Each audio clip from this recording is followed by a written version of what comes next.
स्वामी सर्वानंद जी की श्री चरणों में मेरा सत सत नमन।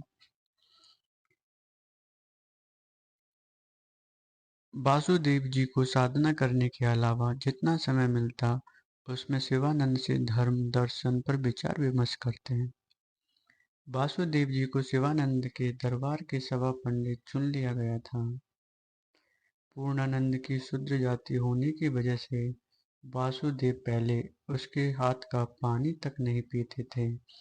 उसे गुरु मंत्र देने के बाद से ही उसकी सारी सेवाएं ग्रहण करने लगे। उन्हें अपनी साधना की ओर विशेष ध्यान देना था। उन्हें अपनी साधना की ओर विशेष ध्यान देना था। आहार निद्रा से वे दूर होते गए। धीरे धीरे उनकी साधना कठोर होती चली गई।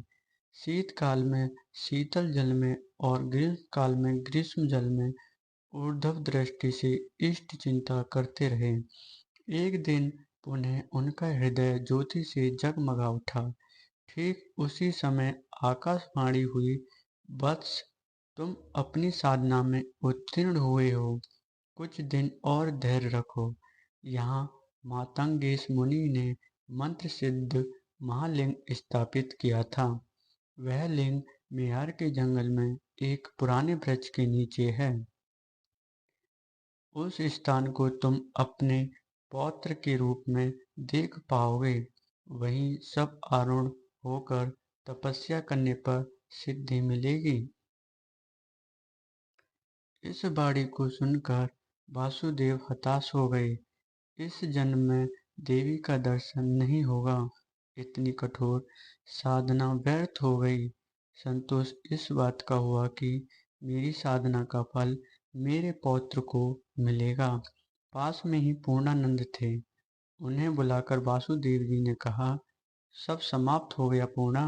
अब इस नश्वर शरीर को मैं शीघ्र त्याग दूंगा। मेरा कार्य समाप्त हो गया है। मुझे पुनर्जन्म लेकर नए सिरे से देवी को प्रसन्न करना पड़ेगा, तब मैं उनका दर्शन कर सकूंगा। स्वामी की बातें सुनकर पूर्णानंद जी फुपक कर रोने लगे। उन्होंने कहा, स्वामी, जब आप नहीं रहेंगे तो मेरा रहना भी व्यर्थ है। मेरा जन्म तो आपकी सेवा के लिए हुआ है।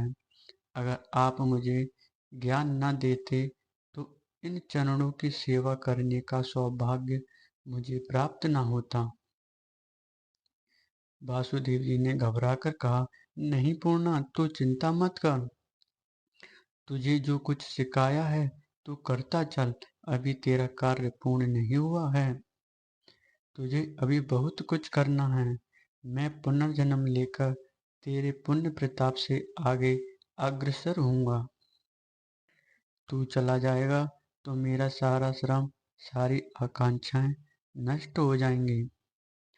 अगले जन्म में एकमात्र तुम मेरे सहायक होगे।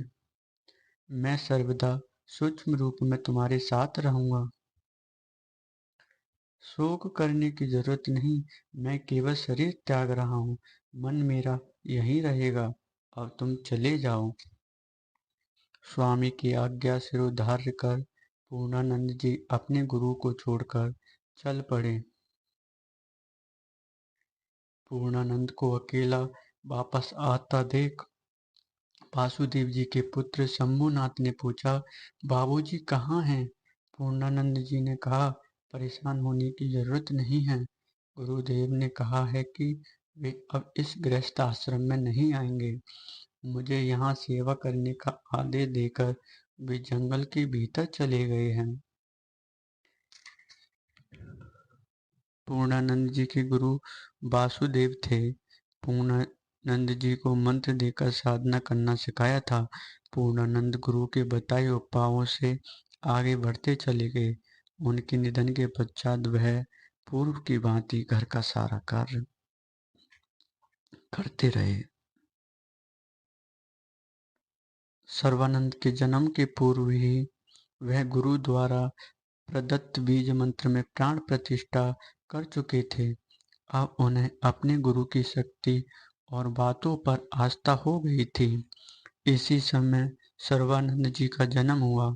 कुछ दिनों बाद जब वह उसे लेकर गोद में खिलाते, तब अपने गुरुदेव की प्रति छवि उनमें खोजने लगते थे। सर्वानंद बालक से किशोर बन गए। एक दिन पूर्णानंद कहीं बाहर से वापस आए। घर के बाहर एक वृक्ष के नीचे सर्वानंद जी को बैठे ना जाने क्या सोच रहे थे। उनके अस्त व्यस्त बाल, उद्भ्रांत दृष्टि देखकर पूर्णानंद जी को विश्वास हो गया कि उसके गुरुदेव सर्वानंद के रूप में अवतरित हुए हैं। परंतु एक ही दोष है, वह है जड़ बुद्धि का। इस दोष के कारण न केवल परिवार के लोग बल्कि सारा कस्बा इसे उपेक्षा की दृष्टि से देखता है। आखिर सर्वानंद में यह दोष क्यों आ गया? एकाएक पिता शंभूनाथ ने सोचा कि लड़के में जो दोष है, अगर इसका विवाह कर दिया जाए तो बहू के कारण शायद इसमें परिवर्तन हो जाएगा। इस निश्चय के बाद उन्होंने सर्वानंद जी का विवाह कर दिया। पत्नी वल्लभा अच्छे घर से आई थी। उसके समझाने पर भी सर्वानंद में कोई परिवर्तन नहीं हुआ। चतुर वल्लभा पति की कमजोरी समझ गई। भाग्य का परिहास समझकर वह अपने पति को झेलने लगी। इसके अलावा और कोई उपाय भी नहीं था। इसी बीच सर्वानंद जी एक पुत्र के पिता बन गए। बाप की मूर्खता से पुत्र शिवनाथ भी असंतुष्ट रहने लगा, लेकिन पूर्णानंद निराश नहीं हुए थे। उन्हें अपने गुरु के वचनों पर पूर्ण विश्वास